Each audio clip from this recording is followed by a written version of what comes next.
I live in Texas. The Right. AC's going out in July. There wasn't much choice. No, That's a Get big it issue. fixed, yeah, right? yeah. Now, maybe I felt like I had more input because I could see the AC unit because the guy was standing there with me. I don't know what I'm looking at with that, Right. but I knew that it was 85 degrees inside my house and that needed to change. That's hot. And so the best sales technique I've ever seen is don't make them want it, make them know that they need it. As long as you're presenting it in the proper way, it's more of a decision of need as opposed to, that sounds like a good idea. Too often we try to make the customers think, do they want this? Nobody wants new water pumps. No. That's not just new water pump day. There's a lot of parallels there. Right. But yet we feel like we're more scrutinized in the industry. But that's been a long time ago now. It is. A lot of things have changed. A lot of procedures have changed, but what hasn't is a customer's desire to be involved in the decision making and understanding, even if they'll never understand what an alternator does or how it works, or the fact that a balance and alignment are two different things, they still want to be involved and feel like they made the decision as opposed to being sold something. What does it take to build something that truly serves this industry? This is not just another conference. It's an experience designed to bring shop owners, service advisors, technical specialists, coaches, vendors, and partners together to grow. In this episode, David and I sit down with John Phelps and Amber Wright of Tekmetric to talk about the vision behind Tektonic, the leadership it took to bring it to life, and why creating something for the entire shop ecosystem matters. This conversation goes beyond event planning. It's about leadership, innovation, connection, and the responsibility of helping move the aftermarket forward. Because Tektonic was not built halfway, it was built with intention. And when you hear what went into it, you understand why it made such an impact. Let's start the conversation.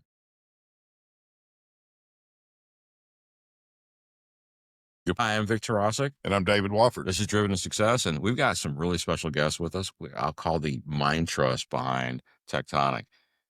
Amber Wright, John Phelps of Tekmetric. So, well, welcome. Thanks for making time in this busy Tektonic schedule.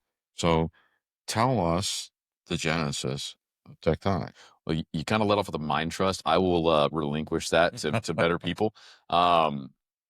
But you talk about the genesis of Tektonic. I mean, it goes back a number of years where, like, I've had the pleasure of being with Tekmetric for 5 years, and there was conversations back then to have something, right? Our own conference in a way, and whether that was a user conference to an industry conference. So Neil mentioned it yesterday, asking if, people thinking we're going to become a coaching company, and he definitively said, no, that is not in the cards for us. So the genesis was, that's how we got our name out, right? It was a bootstrap company that we went to anything and everything. At one point, I think we had 45 plus shows a year, and full circle, turning that into our own, giving back to the industry in a certain way, of course, users, but not making it just a user conference is really what that goal is. Yeah. I think when you think about events like this and just events in the industry in general, the ultimate goal is to bring together an entire ecosystem that our shops are using, whether they're on Tekmetric or not, to be able to help continue to drive best practices, but really just thought leadership, right? What are we seeing in the industry? How do we make an impact?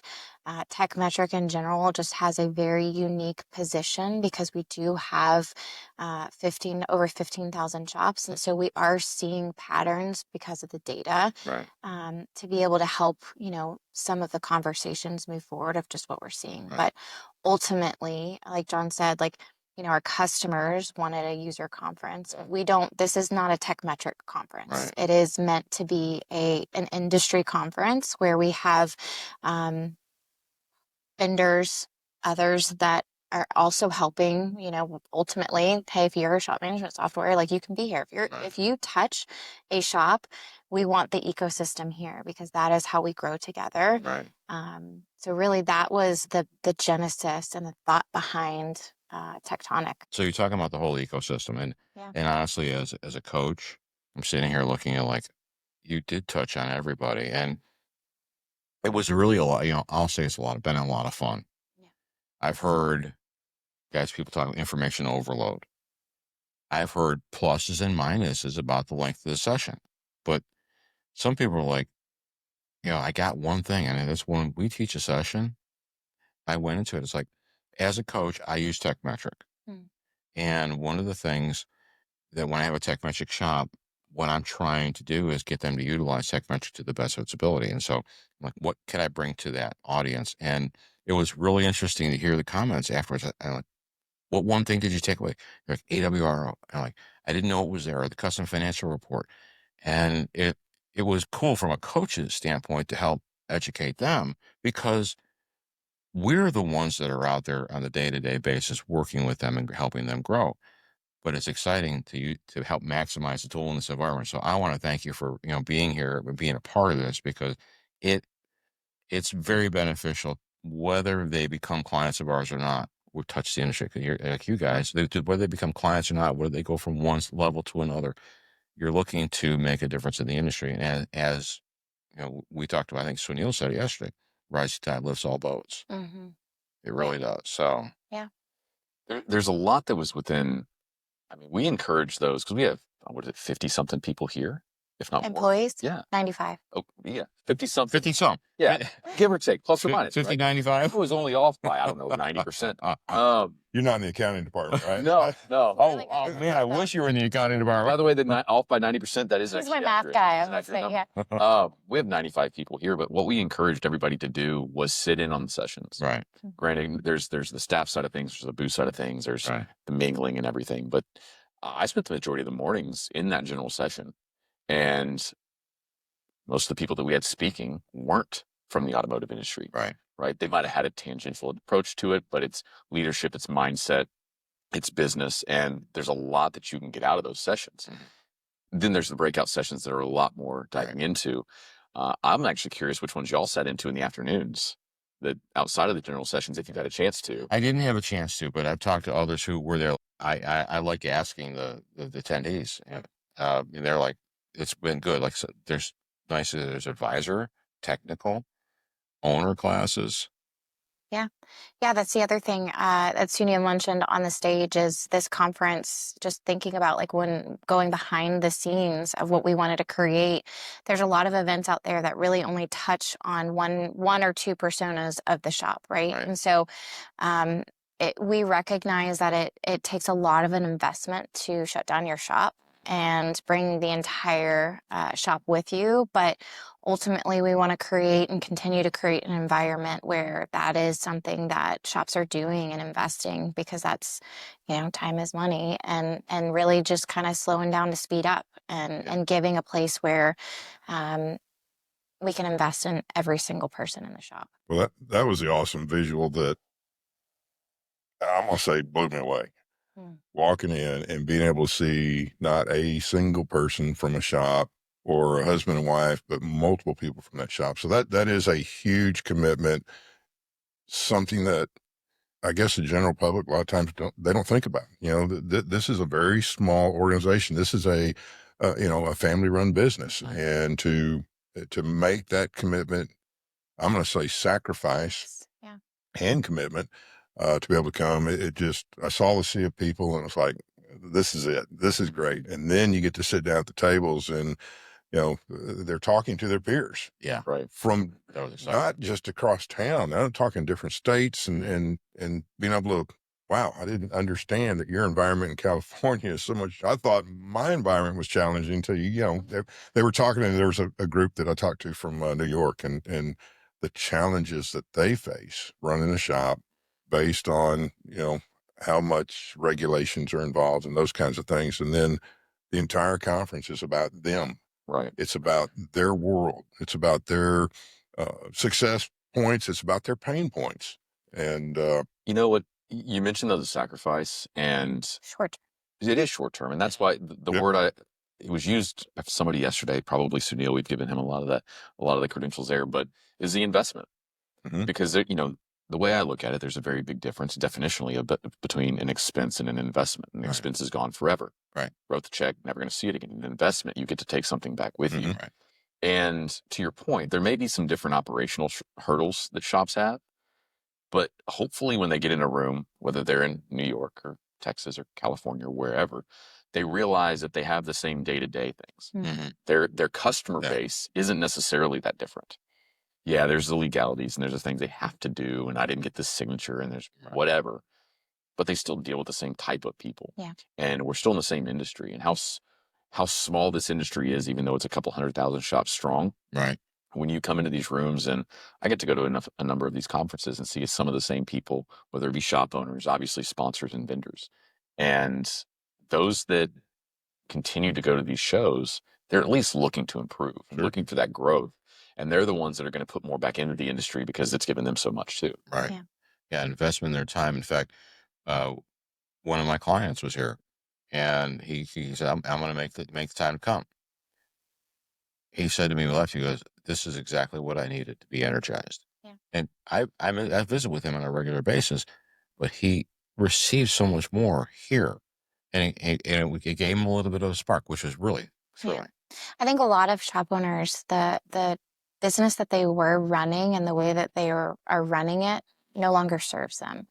And so when you get in a room with a different mix of shop owners and you start having conversations, like John said, like maybe the customer is a little bit different. There's certain unique things, but like your business isn't unique. Like there are things that everything is the same, but when you are doing it by yourself, it feels so much bigger. It really does. Right? And then when you get in a room of people, it's like, oh, wow, they've walked through it. And that's where the beauty of this becomes. Right. And so that is where the ecosystem becomes so important, because there are people here that are able to help you in so many facets. And so it's just, if you can take one thing away, I think it's the connection that you make with others, and there's things that they're doing and they have walked in your shoes. One of you want to touch on what you said earlier too, the fact that the speakers in the general session weren't from the industry. Right. I love that. Mm-hmm. Because what happens if we have industry speakers up there, it's an echo chamber. Exactly. We're not being stretched. We're not being pulled. The shop owners shop owners, advisors, and technicians are ones that are growing themselves, not just in the industry specific items, but it's business specific. All businesses have the same thing. They all have employees. They all have payroll. They all have all the marketing challenges. And if you look at it, the beauty of this in this industry here, every one of them came together, and you talked about the people talking. You had these two guys talking across the table about a particular employee each of them had and challenges they were both dealing with. And it was like, you could tell there was a connection. So, I mean, it's neat to see that. Yeah. Yeah. I think there's so many cool things. I think look, even as us, as a company, right? John manages our channel team, so that his team works with our strategic partners out in the field and really driving mutually beneficial relationships. But it's like, if John and I aren't evolving, then our business becomes stagnant. Same thing with Tekmetric. And so it's just like, hey, we also have the responsibility to continue to grow and what else is out there. And so it's hard because you become in the siloed of an industry, right? We're in the automotive aftermarket industry, but there are so many other industries that are so far progressed, and they have very similar positions. And so it's like, hey, how are you reaching out to those industries to learn what they're doing? Did they walk in our shoes before? How far behind are we? How did they overcome this challenge? Because we can so many times just get so stuck and like, this is the way that we have to do it. And it's just not. It's really, really easy. And it'd be interesting to see as you go from the very first year to year 2, year 3, how it evolves. Yeah. I said to David, earlier, and one of the things about this conference, it reflects Sunil's level of excellence. Nothing was done halfway. Everything was done first rate, first class. If you did not know this was the first time this conference was being held, you'd think it'd been going on for years. I had that question multiple times. Yeah. Okay. So how many is this for y'all? Well, it's literally one. Yeah. It's the first one. Yeah. And everyone did a fantastic job. And that's what's nice is you're not coming in and it's half-baked. I was at a conference earlier this year, and it's just like, there was not a level of excellence there. And it's been a conference that's going on a long time. This was like, it was great. And I compliment Sunil for the vision, but you guys also carrying it out. We have an incredible team. You said earlier when you started, and John also alluded to it, like the two of us do not take any of the, like there is a team that has been working for over a year. It shows. Every week we have meetings. There's a committee, but then there's also subcommittees. I mean, like true ownership of each area of the event. And, I think it does. I think like that is important, but what is also important is that that's not like, yes, we ran an event, but that's our company, Right. right? And that's how we do business with our customers, with our product. And so it's just kind of one of the things that we're, in addition to our product, we get to show by having an event like this. Another reflection and extension of you guys. Yeah.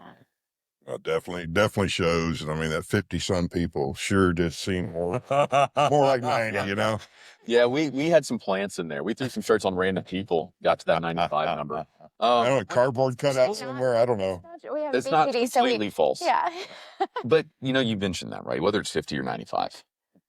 Jury's out on that. The evolution. PJ mentioned it on stage yesterday. And he's like, I got to take a moment because it's kind of surreal. He was employees 6, 8, whatever. I think there was roughly 30 people when I joined.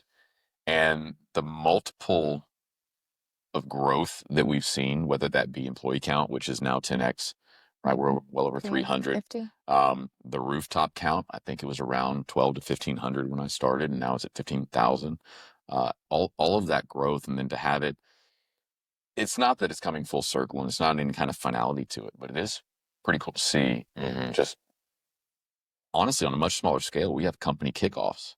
I'm impressed with the way that those go off, just the organization that goes into it and all the planning and everything like that. And what I hope comes out of it, that I forget exactly who, but regardless, there was somebody that said, raise your hand if you're an owner. An advisor was Sunil, of course, actually, now that I remember it. And hopefully those owners come back. But hopefully those owners say, no, I have to bring an advisor. Right. And I've got to bring a tech, because what I've seen with a lot of shows is they're fairly specialized. A lot of them are, right? There's the training side, and there's the very much owner driven. And then maybe there's you're kind of at a certain level of ownership, maybe multiple rooftops and things along those lines. Then there's the everything show every year that just can't keep your head on straight. It's always so crazy. Right.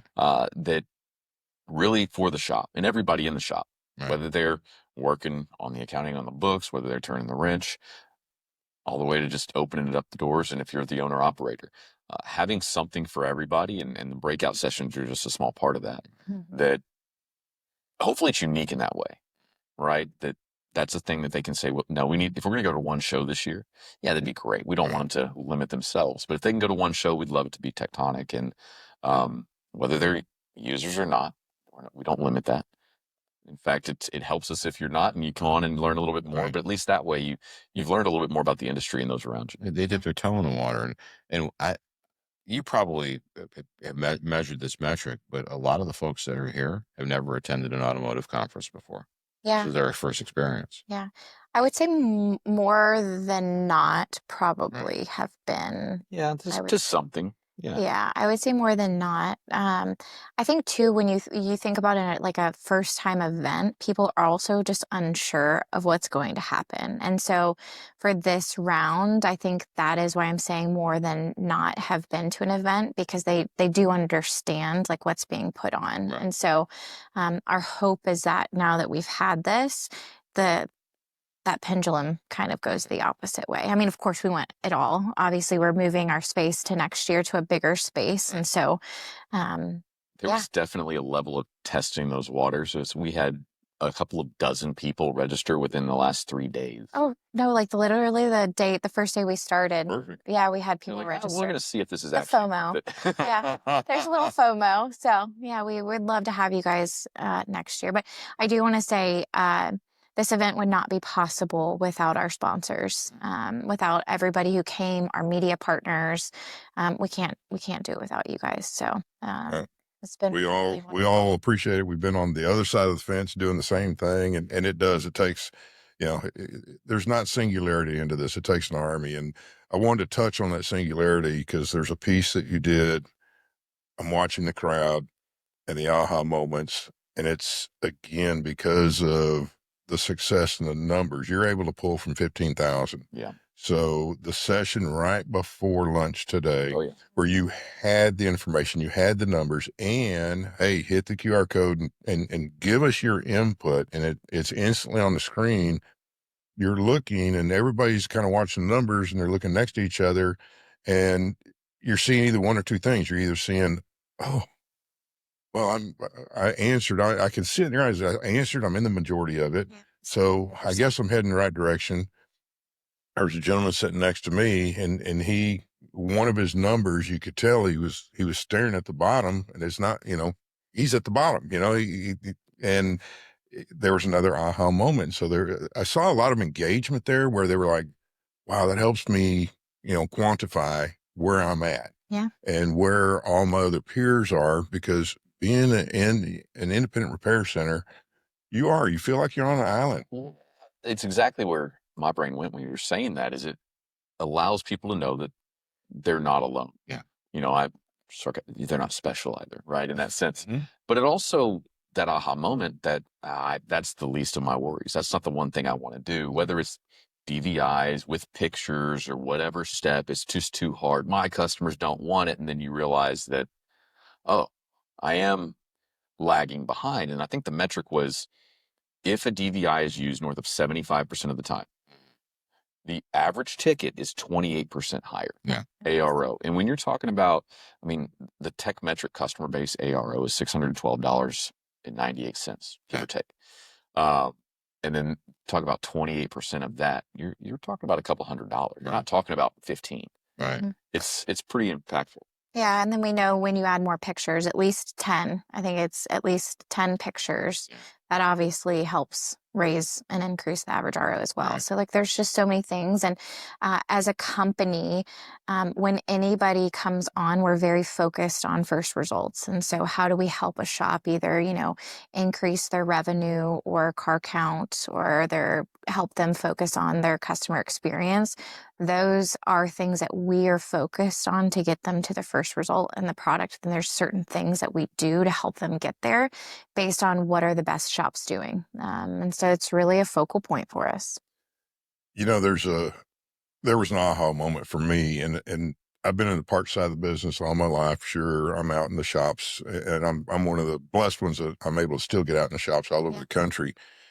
And there's a piece of what you did today that I think would be an aha moment that needs to be shared with the parts industry. Sure. The amount of data and the amount of information that has got to be transferred from the tech to the service advisor, from the service advisor to the customer, back to the service advisor. And again, that was that late morning session. And now you've got solutions to go with that. That's huge. And the parts people, the best person in marketing and sales in the parts industry is somebody that has worked at a service center. And that number is almost zero. Yeah. And so to me, I'm sitting there saying, I'm getting greedy now. And I'm saying, hey, a little bit of what you just relayed, to your audience and your customer, I think we could have a better aspect on how we could also assist the service centers if we just understand the amount, and you could call them pain points, you could call it craziness, it doesn't matter, but just the amount of information that's got to go back and forth. And then it's got to be, can you hear my car out by 2? It's got to be done in record time. Yeah. And not to be disrespectful on the parts side, you see a PO come across. Mm-hmm. All right, well, we'll get it there. We'll get it there when we can. It's part of our normal route. You get 3 deliveries a day, and my guy's out to lunch. And then, but you're right. There's a lot that goes into it. And the biggest stat to me that stood out, which I'd heard this a couple of weeks ago, but I was trying to remember the exact numbers, was the average amount of time that a car's in the shop versus being worked on. Yeah. Mm-hmm. It was 2.5 days and 3 hours. Yep. That was revealing when that But you think about it, it's well, spot the lie. If you were going to go through it and say, okay, is this really accurate?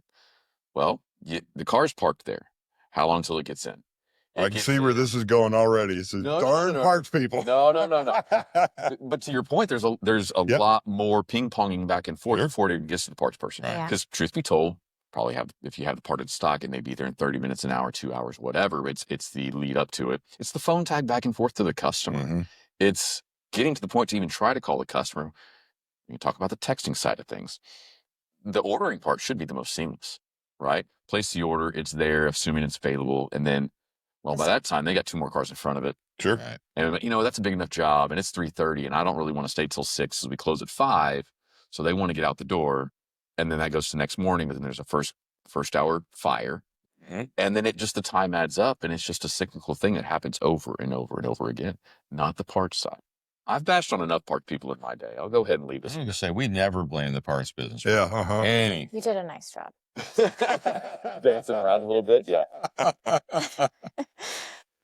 But it did. It's those numbers from, I'm going to say, a veteran who's been in the industry, and I've seen the chaos. But when you start putting those numbers up there, and you've been able to quantify those numbers, that's the big thing. Yeah. A lot of times people put numbers up. Okay, well, where'd that come from? Some kind of national average. No, it's coming from the actual shops that are using Tekmetric.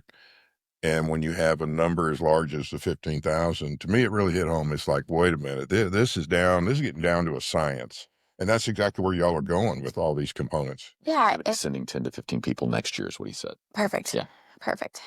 Yeah. Yeah. I think it's just also, talking about parts, it's just our customers they want it to be there. Right. And that's the only way we can help them. So. Yep. Yeah. And John, the answer was yes. Yeah, absolutely. That was. And nobody saw my thumb. I did. I definitely saw the thumb. Okay. And I was lowballing that. My 10 to 15 is probably 30 based on my math earlier. And I tell you, I'm sitting here. We're going to go back and check our numbers. You keep giving me numbers. But, yeah, but I'm like. serious. I'm sitting here looking at my phone, and I've got pages. This is nothing but notes from your sessions. The general was fantastic, but he was great. We get done, and I tell Vic, I got it. I got an idea. So many times we are begging to find, in the parts business, find ways to help our service centers. And part of your conference, everybody talks about the help crisis. And, how can we recruit? How can we help recruit? And I don't have a magic wand to just say, hey, if you need a tech, I got one sitting here for you. But there was a couple aha moments, and we're going to do some experimenting to try and also assist the service centers out there with maybe a little bit different method of obtaining talent in their shops. And we've all got to try something. And I've heard this multiple times this weekend. If when we say we, it's the whole automotive industry. If our industry doesn't figure out how to attract the talent before another industry figures it out, we're going to be in trouble. Well, you say that, and my brain this morning went to, we've turned the corner on the thought of plumbers, electricians, and the trades. Mm-hmm. But for some reason, it doesn't feel like we've gotten to that point with auto techs. And, it's fresh out of high school. You go to a trade school, you can go to college, you can go to a trade. Mm-hmm. And again, there's good money in it. Right? There's things that, let's just say, AI can't take over.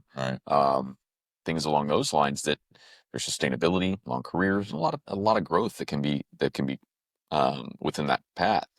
But for some reason, it doesn't feel like we have that on the technician side. Part of it's self-worth. Sure. Part of it and coming from the technician who was good, but didn't have the self-worth. And then I didn't want to charge for it. As a shop owner, I didn't want to charge for it. And then when you realize that's where the change comes in, you have to realize it. Not everybody's there yet. That's where the training and that's where the coaches come in.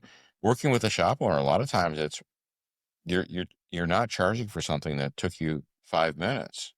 Yeah. And they're like, well, it only took 5 minutes.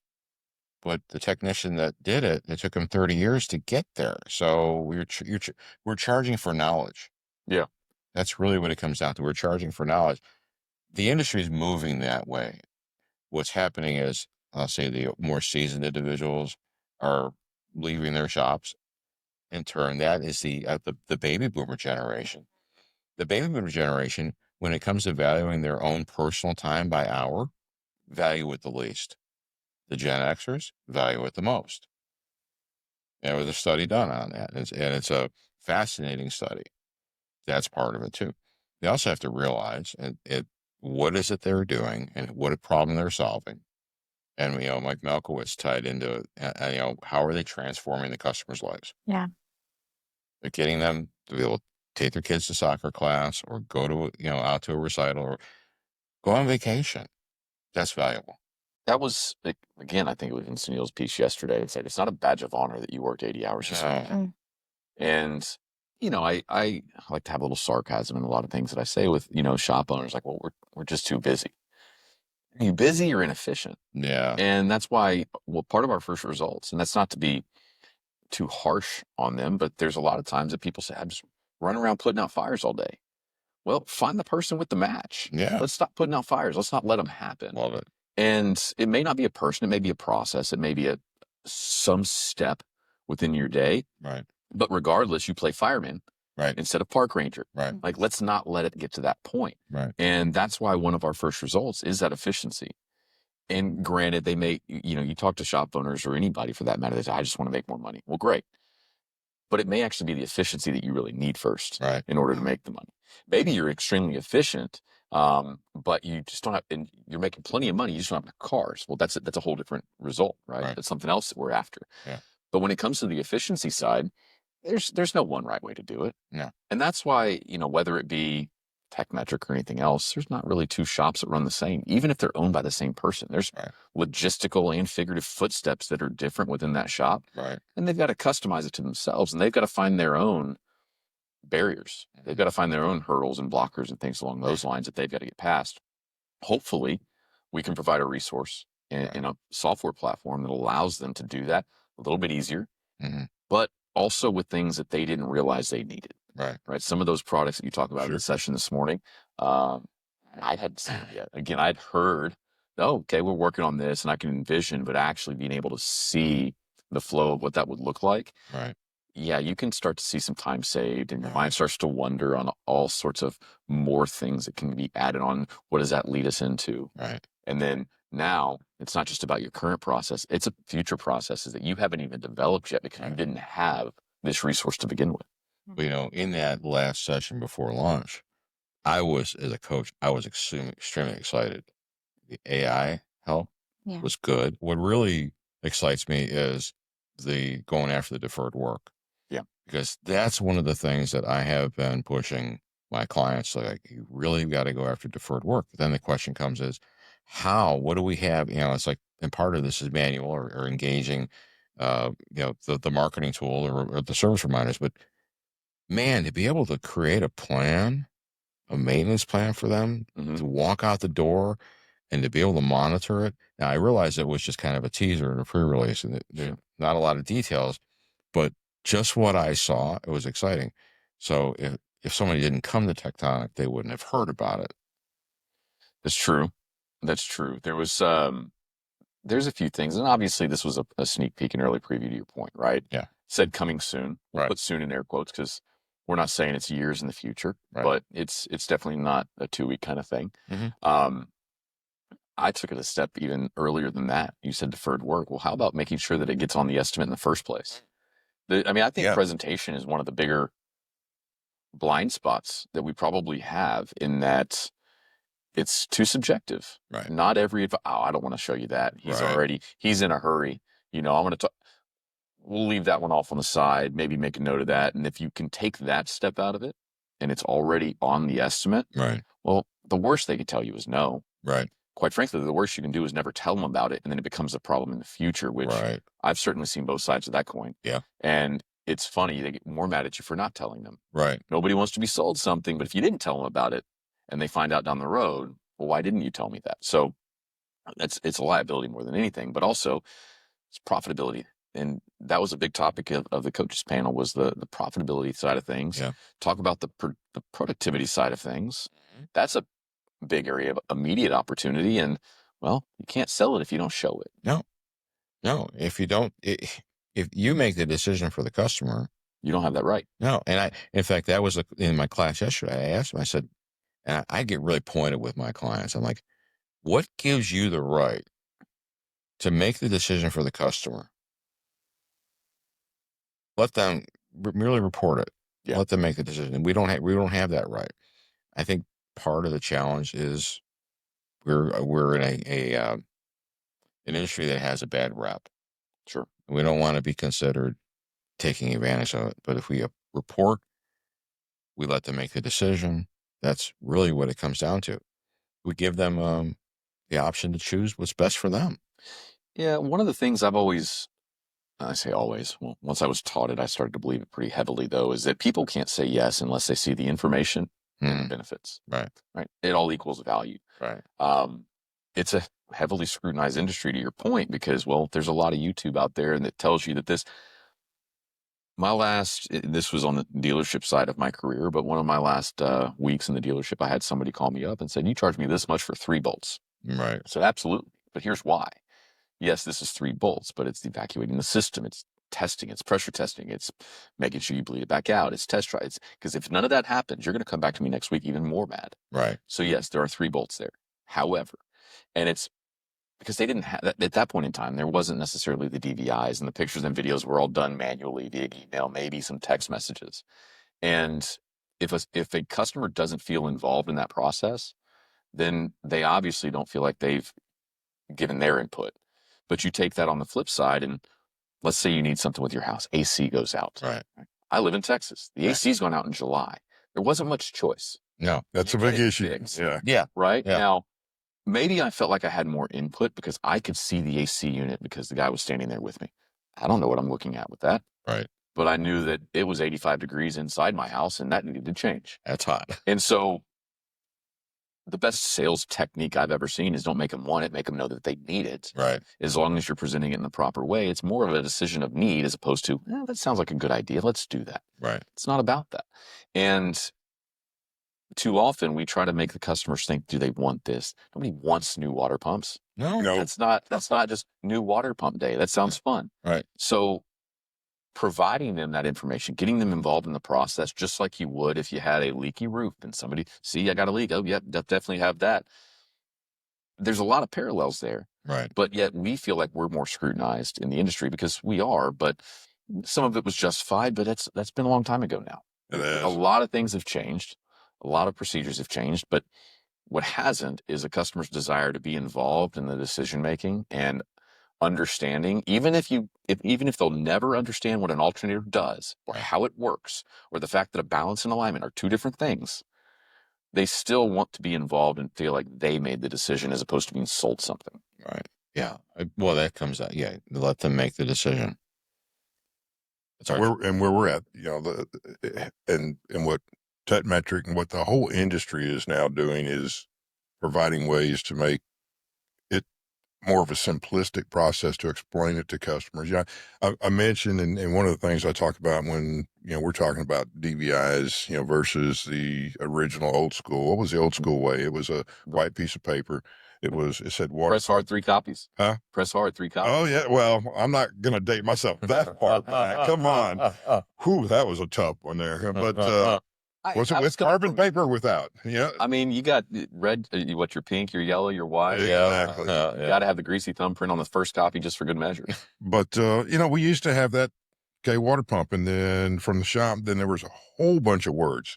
And the more technical, the more sometimes we felt we were smart. And then this price, and then you got a piece of paper and there's 4 items on it and all 4 doom and gloom.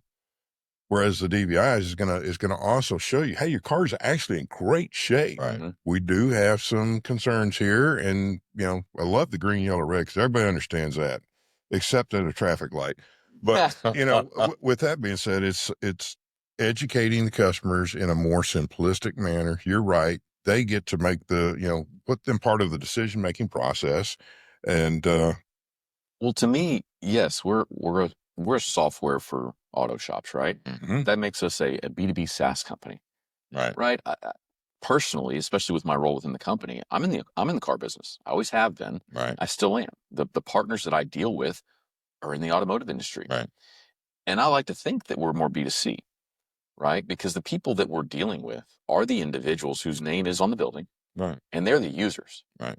But from a Tekmetric standpoint, we try to think through them to the consumer, the driver, the motorist, whichever name you want to call them, because they're the real benefactors of the software. Right. Yeah, the users get their workflows and their processes, and they're the ones that get the results. But if that driver, their customer, starts to see that change, well, now their expectation of the industry changes completely. They go to another shop, and we've been the benefactor of this. They go to another shop and they say, "Hey, I went to the shop and here's what they told me it needed." And they're like, "Where did you get that? Where did you get, what is this?" And DVI, for instance, or at least the estimate on their phone. Right. And all of a sudden, another shop's eyes are opened up that they didn't even realize that was out there. So yes, the shop is the user of the software, but the everyday consumer is the real benefactor of it, because now it brings them into that digital age of consumerism, just like they have with whatever else they can buy on their phone. Right. I mean, they can buy literally groceries and clothing and all the fun stuff on their phone. You go on cruise. Yeah. You can get all kinds of things. I heard somebody once say, "Oh, booking a flight is like a big computer kind of." I'm like, no, I've booked a couple dozen flights at one time on an app within 20 seconds. Right. It's pretty simplistic and unfortunately entirely too easy to spend that kind of money. True. But if that's what you're used to, why should a shop be any different? Right. Yeah. Totally agree. All right. Anything else? No. All right. So, John, Amber, that's not here. Thank you guys for stepping in. I know how busy you guys are, and I appreciate you making the time here. You guys have done an outstanding job. Please convey to anyone that's on the staff that's here and anybody behind the scenes who's had a part in this, from a coach and from a parts dude, also podcasters, that we appreciate what you guys brought. And for first time around, can't wait to see what second, third, fourth, and fifth are. Yeah. Well, from somebody that, again, didn't really have anything to do with the planning side of it, I've been just as impressed. Yeah. And it's been very cool to see, and just to be able to represent Tekmetric throughout this event. Kudos get lobbed our way, and I get to politely defer over to our team that did it, but it has been very cool to see. I appreciate it. It's very impressive. Very impressive. Well, for Driven to Success, I'm Vic Tarasik. And I'm David Wofford. Well, this was just the beginning. From this conversation alone, a few things stood out. When you build with intention, people feel it. When you bring the entire shop together, growth accelerates. And when you focus on connection, not just content, the impact goes far beyond the event. We've got more conversations coming up from Tektonic. Voices you haven't heard before, shop owners in the trenches, editors shaping the conversation, and some of our closest friends in the industry.